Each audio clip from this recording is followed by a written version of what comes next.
네.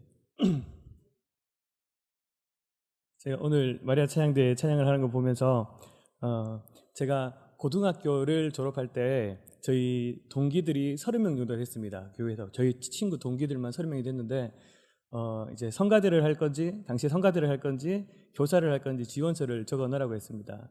그때 저는 어디 넣었을까요? 저는 성가대에 집어넣었어요. 성가대를 한다고 했습니다. 물론 둘 다 했습니다. 둘 다 했는데 성가대를 하면서 그런 생각을 가졌거든요. 그렇게 하모니를 모아서 마치 한 수십 명의 노래를 불러도 파트가 4개 파트면 한 4사람 정도의 목소리만 나오는, 그래서 그 화음들이 어우러져서 하모니를 이루는 그것들이 너무나도 당시에 이뻤고, 그러니까 그게 너무나 좋아가지고 성가들을 참 열심히 했었던 기억이 납니다. 오늘 찬양대 찬양을 보면서 참 그런 기쁜 마음이 드는 것 같습니다. 우리도 여러 사람이 있지만 그 여러 사람의 목소리가 모아지지만 그 한 사람 목소리가 다 나가는 것이 아니라 정말 다 모아져서 정말 화음을 이룰 수 있는 그런 아름다운 목소리로 하나님께 영광 올려드리는 저와 여러분들이 되었으면 좋겠습니다. 우리 이 시간 앞뒤 좌우에 있는 분들한테 이렇게 인사하겠습니다. 참 아름다우십니다.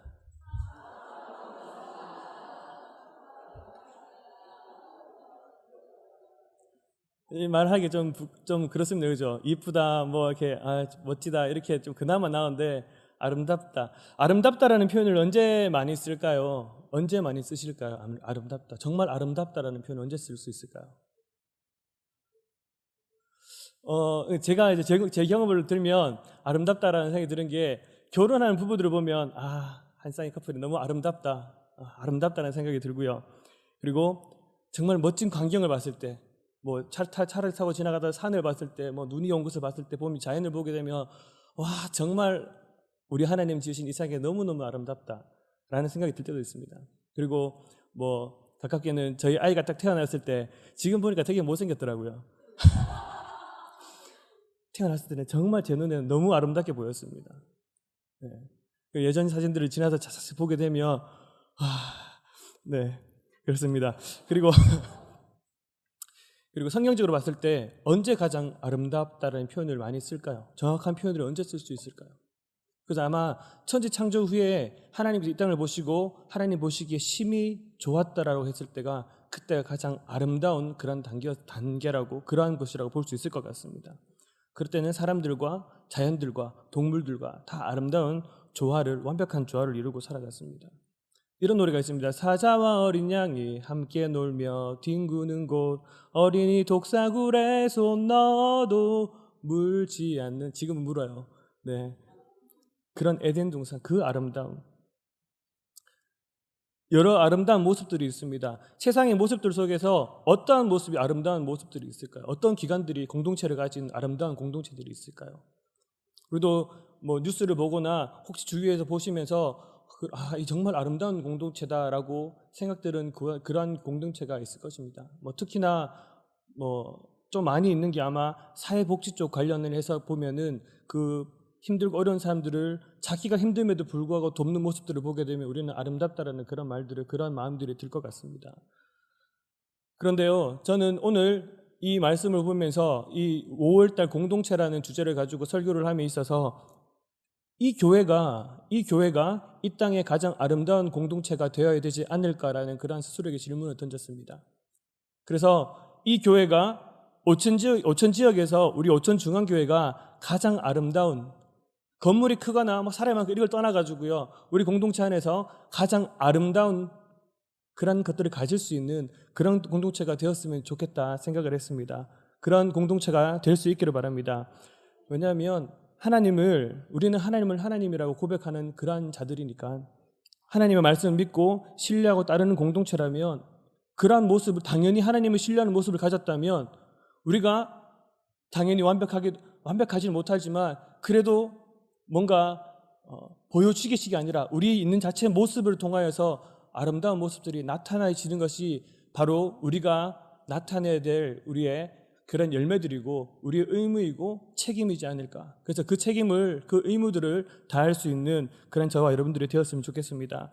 그렇게 되기 위해서는요, 우리가 먼저 각자 한 사람 한 사람이 아름다운 사람이 되어야 합니다. 한번 생각해 보십시오. 내가 아름다운 사람인가? 내가 아름다운 사람인가? 공동체라는 말은 공동체입니다. 그야말로 혼자는 될 수가 없습니다. 여러 사람이 함께 모여 있는 것을 공동체로 해결합니다. 우리가 살아가는 이 세상이 혼자서는 살아갈 수 없는, 함께 살아갈 수밖에 없는 그러한 세상입니다. 우리는 그러한 삶을 살아가고 있습니다. 다 아시겠지만 교회란 하나님의 은혜로 말미암아 우리 예수 그리스도가 구원자 되심을 고백하는 한 사람 한 사람이 모인 공동체가 교회입니다. 나 자신이 교회이고 우리가 함께 모였을 때 교회라 칭하고 이 교회 건물은 교회당이라는 거죠. 이 교회가 아름다운 공동체가 되기를 바랍니다. 아까 성가대 이야기도 했지만 여러 예전에 남자의 자격이라는 프로그램이 한 적이 있습니다. 다들 기억을 하실는지 모르겠습니다. 그때 이제 6명의 남자들이 죽기 전에 해야 할 버킷리스트를 뽑아가지고 그렇게 했는데 그 중에 하나를 했는 게 뭐냐면 남자 자격 합창단을 하는 것을 했었습니다. 합창단. 그때 합창단을 한다고 하니 많은 사람들이 오디션을 봤습니다. 보러 왔습니다. 연예인도 보러 왔고요. 일반인도 보러 왔고요. 여러 다양한 사람들이 많이 보러 왔습니다. 보러 와서 나름 오디션을 거쳤습니다. 소프라노 할 사람, 알토 할 사람, 테너, 베이스 할 사람들을 다 모았습니다.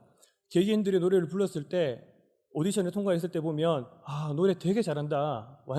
노래 목소리 너무 좋고 너무너무 잘한다 라는 사람들을 뽑아서 연습을 딱 했습니다. 어떻게 됐을까요? 네, 제가 질문을 한 것 같은데 개개인의 스킬들과 능력들은 좋았습니다. 그런데 처음에 딱 모아서 하게 되니까 합창이 안 되는 거죠. 합창이. 개개인은 노래를 잘합니다. 그런데 화음이 되질 않는 거죠. 소리를 내는데 분명히 그 음이 틀린 게 아니라 그 음은 똑바로 이렇게 짚어내는데도 불구하고 하모니가 되지 않았다는 거죠. 그래서 몇 달 동안 연습을 거듭하면서 마지막에 갔을 때는 정말 완벽하지는 못하더라도 그래도 너무 아름다운 그러한 하모니를 내는 모습을 볼 수가 있었습니다. 그렇게 만들어내는 것들이 결코 쉬운 게 아닌 것 같습니다. 오히려 잘하는 사람이 있으면 있을수록 내가 이 정도 했는데 내가 왕년에 노래를 이만큼 했었고 내가 이런 가수도 있었으니까 내가 이렇게 노래를 했던 사람인데 나는 그런 자격이 있기 때문에 그런 마음들이 있기 때문에 더 힘든 것 같아요. 얼마 전에 대구에서 연합팀 모임을 하면서 그런 얘기를 했었습니다. 대구에서는 지금 연합팀이 잘 하고 있는데 우리가 내노라 하는 팀들이 많이 있습니다. 이름을 더 거론하기 그렇지만 그런 분들이 연합 공연을 하려고 하는데 순서 짜는 것 때문에 몇 시간이 걸리고 순서를 못 짠다고 합니다. 누가 먼저 할 것인지 서로 양보하지 않는다고 합니다. 선후배가 있고 나이도 있고 한데도 전혀 안 된다고 합니다. 그래서 하는 방법이 어떻게 하냐면 그냥 순서 딱 정해놓고 제비를 뽑는다 하더라고요. 그렇게 아니면 순서 정하기 힘들다고. 그렇게 연합을 하고 하나가 된다는 것이 결코 쉬운 일이 아닌 것 같습니다. 교회 공동체도 마찬가지입니다. 우리가 이 자리에 온 이유는 우리는 죄인이다는 것을 고백하기 때문에 왔습니다. 내가 죄인이다. 내가 하나님 앞에서 죄인이고 나는 하나님 없이는 살아갈 수 없는 존재이기 때문에 이 자리에 왔습니다. 그러면 즉 우리는 다 죄인들이고 죄인들이 모여있는 공간입니다. 그런데 이 죄인들이 있는 이 공간에서 정말 아름다운 공동체를 만들어낸다는 것이 앞뒤가 맞지 않는 말일 수도 있습니다. 그래서 다 죄인들인데 내가 뭘 잘하고 누가 능력이 많다 해가지고 이 공동체가 쉽게 아름다워지지는 않습니다. 아름다운 하모니를 내기 위해서는 서로 이해하고 들어주고 맞춰주는 모습이 필요합니다. 그래서 때로는 손해볼 수도 있습니다. 때로는 속상할 수도 있습니다. 그러나 손해보고 속상할 때 더 큰 기쁨이 있을 줄로 믿습니다. 하나님이 기뻐하실 줄로 믿습니다. 그러니 조금 더 속상하길 바랍니다. 조금 더 힘든 일들을 감당할 수 있는 여러분들이 되기를 바랍니다. 조금 더 물질이 들더라도 시간이 들더라도 내가 더 헌신할 수 있는 그러한 믿음을 가진 여러분들이 될 수 있기를 바랍니다. 우리가 조금 착각을 하는 것 중에 하나가 은혜 받았다고 합니다. 나는 구원받았다고 합니다. 그렇다고 해서 내 생각과 내 가치관과 내가 살아온 모든 것들이 변화지진 않습니다. 나는 은혜를 받은 것이고 하나님께 구원의 그런 감격을 받은 것이지만 내가 부족한 부분들은 여전히 부족하다는 것입니다. 그래서 거기에는 노력이 필요합니다. 수고가 필요합니다. 은혜가 귀중한 것이지만 은혜가 끝이 아니라는 거죠. 우리는 은혜 받았으니까 또 그 은혜 하나님의 도우심으로 말미암아서 우리가 조금 더 노력하고 조금 더 이해하는 모습들, 조금 더 배려하는 모습들, 조금 더 사랑하는 모습들, 조금 더 나누는 모습들이 우리가 훈련이 되고 연습을 하고 수고를 해서 이 공동체가 아름다워지는 그러한 은혜가 있어지기를 바랍니다. 오늘 말씀은 고린도 교회에 사도 바울이 에베소에서 편지를 쓰는 그러한 모습입니다. 고린도 교회에는 많은 사람들이, 다양한 사람들이 모여서 이제 교회가 설립이 만들어졌습니다. 거기에는 뭐 이렇게 살았던 사람도 있고 저렇게 살았던 사람도 있고 말하는 사람도 있고 상업하는 사람도 있고 여러 가지 많은 사람들이 있었을 것입니다. 그 다양한 사람들이 다양한 또 하나님의 은사를 받았습니다. 고린도전서 12장 후반부에 보면 여러 가지 은사들이 나옵니다. 예언의 은사가 있고 뭐 병고침, 치유, 통역 뭐 등등의 은사들이 있습니다. 그런데 그 은사들을 두고 싸웁니다. 어떻게 싸우냐면 내가 너보다 낫다, 좋다. 너는 내 은사보다는 약하다, 못하다, 무시하게 되고 인정하지 않게 됩니다. 그런 모습들을 다투고 있습니다. 바울은 이때 그 은사들이 한 성령 안에서 주어졌다라고 이야기를 합니다. 한 성령 안에서 다양한 은사가 주어짐을 설명을 하고 있습니다. 모든 성도들이 그리스도 안에서 한 지체, 한 몸이 된 것처럼 그렇게 설명을 하고 있습니다.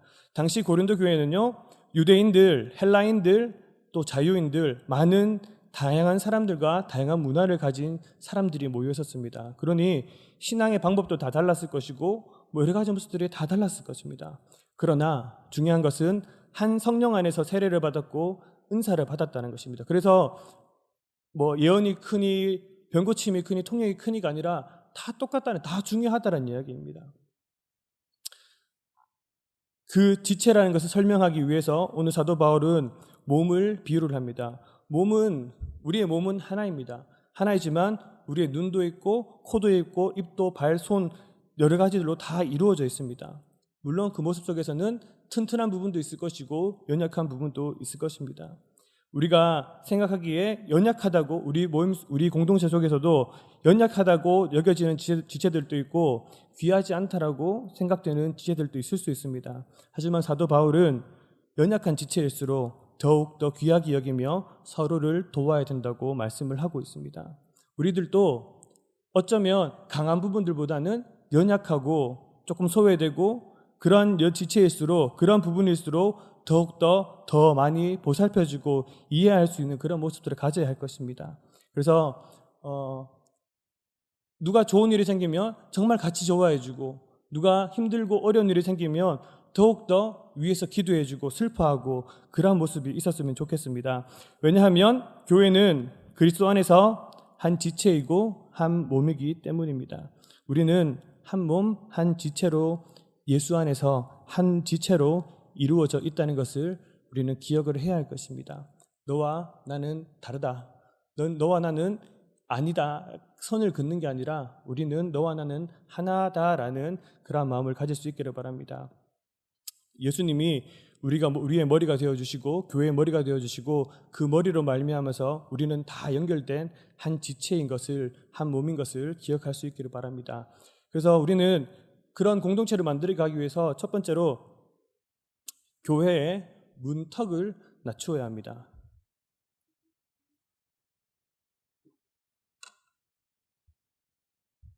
여러분, 교회에 문턱이 있습니까? 교회에 문턱이 없습니다. 문턱은 없습니다. 그런데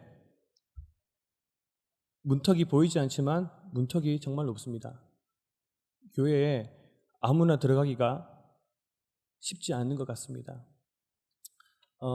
저거 제 말씀을 드려서 죄송합니다. 제가 처음 신앙생활을 하고 난 뒤에 고등학교 때였습니다.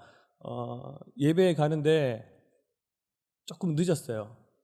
좀 늦었는데 학생부 예배는 아니었고요. 학생부 예배는 일찍 가서 예배를 드리는데 낮 예배 어른들이 드리는 그 당시에 낮 예배를 가는데 한 10분, 15분 정도 늦었는데 교회 문을 못 열고 들어가겠더라고요.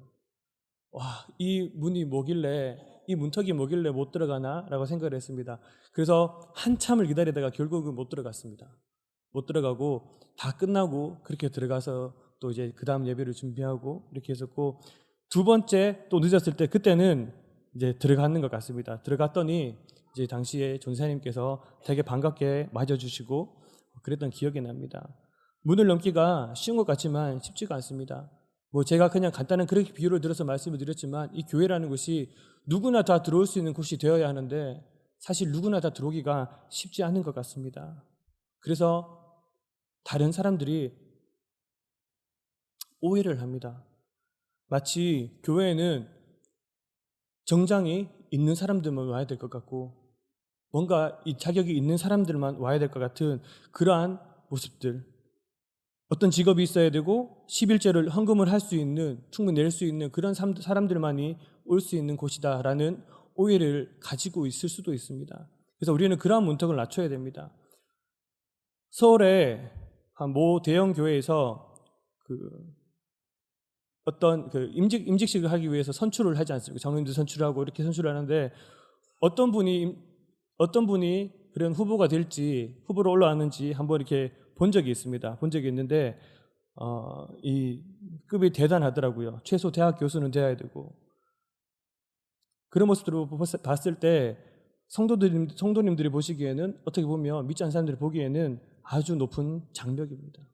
그런데요, 우리 하나님은, 우리 예수님은 이 교회를 어떻게 말씀하시냐면, 피로 값주고 세우신 교회, 이 교회에 만민이 기도하는 집이라 말씀하십니다. 누구나 들어와서 예배 드릴 수 있고 누구나 올 수 있는 곳이라고 이야기를 하고 있습니다.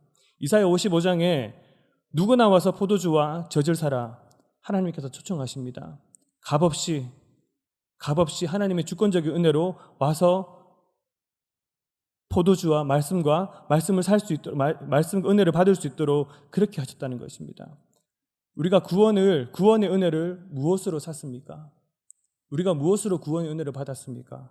우리가 돈으로 받았을까요? 우리가 시간으로 받았을까요? 우리는 하나님의 은혜로 받았습니다. 그 은혜는 돈으로, 값으로 해결을 할 수가 없습니다. 너무 비싸서 해결을 할 수가 없는 것입니다. 그래서 하나님께서 그냥 값없이 주신 것입니다. 이 값없이 주신 것들을 우리 교회의 문턱을 낮춰가지고 많은 사람들에게 더 알릴 수 있어야 될 것입니다.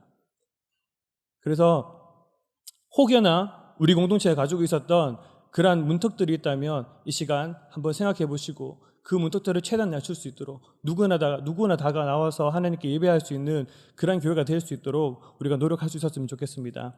둘째는 다름을 인정을 해야 합니다. 다름을 인정을 해야 됩니다. 세상적인 말로 요즘에 꼰대라는 표현을 좀 씁니다. 꼰대라는 표현이, 이거를 뭐 청소년들이 담임 선생님들을 들어가지고 뭐 꼰대라는 표현을 쓴다고 했었습니다. 그런데 요즘에 젊은 꼰대들도 많은데 그런 얘기를 쓸 때 뭐냐고 하면 구식적인 사고방식을 가진 답답한 사람들을 통틀어서 그런 표현을 쓴다고 합니다. 예를 들면 이런 것입니다. 나는 이렇게 했는데, 나는 어떻게 했는데, 내 때는 이렇게 했는데 라는 표현들이 많은 거죠. 지금 우리가 살아가는 시대와 옛날과 또 이 미래는 서로 다른 것입니다. 그렇기 때문에 우리는 다름을 인정할 수 있어야 됩니다. 어떠한 일에 대한 대처 방법이 분명히 다릅니다. 비슷한 성향을 가진 사람들도 있지만 다 다름을 인정해 줘야 될 것입니다. 그런데 그것을 인정해 주지 못하고 무시하고 막 짓밟아 버리면, 틀렸다고 얘기하면은, 그러면 그 관계가 깨어질 수밖에 없습니다. 하나님께서 모든 피조물들을 만드실 때 전부 똑같이 만들지 않은 것처럼 몸의 지체도 서로 다르게 되도록 각자 역할대로 만드셨습니다. 다 틀린 것이 다 다르게 만들어 주셨습니다. 그래서 바울도 몸은 한 지체뿐만 아니요 여럿이라고 이야기를 하고 있습니다. 즉 사람의 몸에는 많은 부분들이 각각의 지체들로 이루어져 있다는 것입니다. 이렇게 몸의 각 지체들로 이루어져 있으면서 자신이 맡은 역할대로 몸을 도와줍니다. 손은 물건을 들어 올릴 수 있도록 도와주고, 발은 중심을 잡는 역할을 도와줍니다. 눈은 사물을 볼 수 있고, 귀는 소리를 들을 수 있게 해줍니다. 그렇지만 바울이 말하는 것처럼 몸의 전체가 똑같은 지체들의 모습이라면 몸은 제 기능을 할 수 없을 것입니다. 그래서 하나님께서 몸의 각 지체들을 다양하게 구별하여서 몸에 알맞게 사용되도록 각 지체들을 두었습니다. 그러니 이것들을 내 생각에 맞춰서 다 통일화시킬 필요는 없습니다. 그렇게 하면 안 된다는 것입니다. 그것이 뭐가 더 중요하고 덜 중요하다라고 말할 수는 없습니다. 왜냐하면 우리의 모습은 달라도 한 몸의 지체이기 때문입니다. 이처럼 교회에도 다양한 지체들이 있습니다. 어떤 사람은 예배 안내하는 사람들도 그런 부분을 섬기는 부분들도 있고, 교사로, 성가대로, 찬양대로 섬기는 지체들도 많이 있습니다. 이는 그리스도 안에서 한 지체로서 각자의 모습대로 교회를 위해서 역할을 감당하는 것입니다. 그렇기 때문에 교회 안에서 서로를 향해서 쓸모없다고 말하거나 필요하지 않다고 말하는 것은 잘못된 것입니다. 모든 지체들이 나와 섬기는 방식이 다를지라도 먼저 상대방을 존중하고 다름을 인정할 줄 아는 그러한 저와 여러분들이 되었으면 좋겠습니다. 내가 무엇을 잘하니까, 내가 뭐를 잘하니까 내가 우선이고 먼저고 따라야 되는 것이 아닙니다. 다른 것을 인정해 주는 것이 존중해 주는 것입니다. 우리 옆 사람들을 더 존중해 줄 수 있는 저와 여러분들이 되었으면 좋겠습니다. 마지막으로 우리는 예수 그리스도 안에서 하나입니다. 다시 말해서 우리는 하나인데 협력하는 사이입니다. 사도 바울은 교회의 한 사람이 아닌 교회에 있는 모두를 향해서 너희가 그리스도의 몸이요 지체의 각 부분이라 라고 이야기를 하고 있습니다. 이것은 몸의 지체들이 각자의 생김새와 역할이 다르지만 그리스도 안에서 한 몸이라는 것을 뜻하고 있는 것입니다. 그러나 이렇게 한 몸으로 이루어졌음에도 몸에는 연약한 지체도 있고 소중하게 생각하지 않는 지체도 있을 수가 있습니다. 바울은 몸에서 연약하거나 별로 귀하게 여기지 않는 부분일수록 더욱더 귀하게 여기고 소중하게 여겨야 된다고 말을 해주고 있습니다. 만약 내 발이 아프다 하면 이 발을 위해서 다른 모든 지체들이, 다른 모든 부분들이 이 발을 도울 것입니다. 내 오른손이 불편하면 이 오른손을 위해서 왼손이 도와서 오른손의 역할들을 감당하게 될 것입니다. 다시 말하면 우리 중에 누가 아프면 그분들을 위해서 우리가 서로 도와주고 협력하는 것이 한 지체의 모습이고 한 몸의 모습이라는 것입니다. 그래서 만일 한 지체가 고통을 받으면 모든 지체도 함께 고통을 받고, 한 영광을 얻으면 모든 지체도 함께 즐거워하느니라 라고 이야기를 해주고 있습니다. 몸은 하나이기 때문에 어느 한 지체가 기쁘면 몸 전체가 기쁘고 어느 한 지체가 아프면 몸 전체가 아프다라는 것을 말을 하고 있습니다.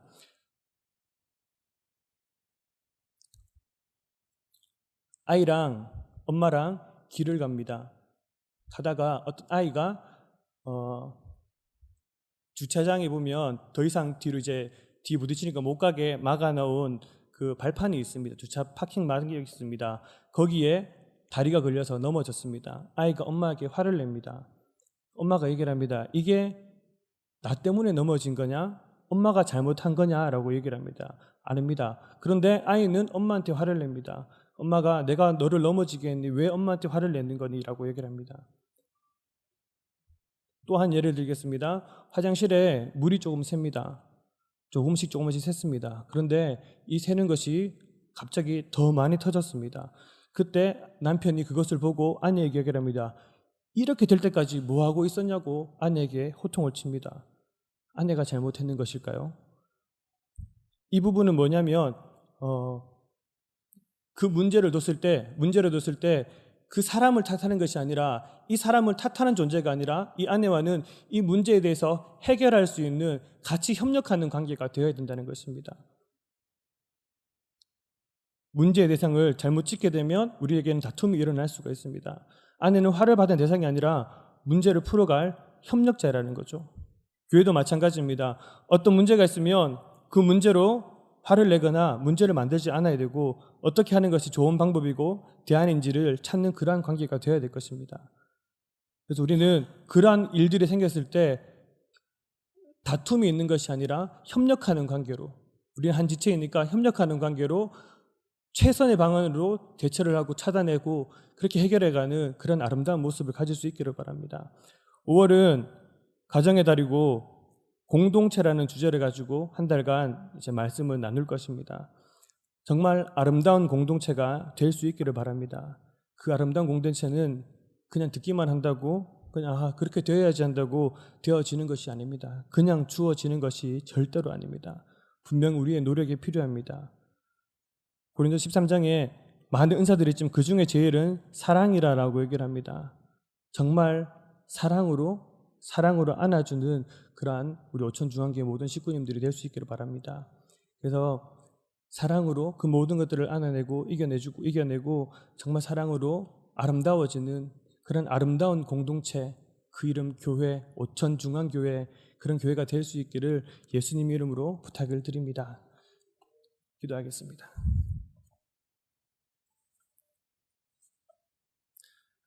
하나님, 이 하나님께서 피로 값지고 세우신 이 오천중앙교회가 정말 아름다운 교회로 성장하여지기를 소망합니다.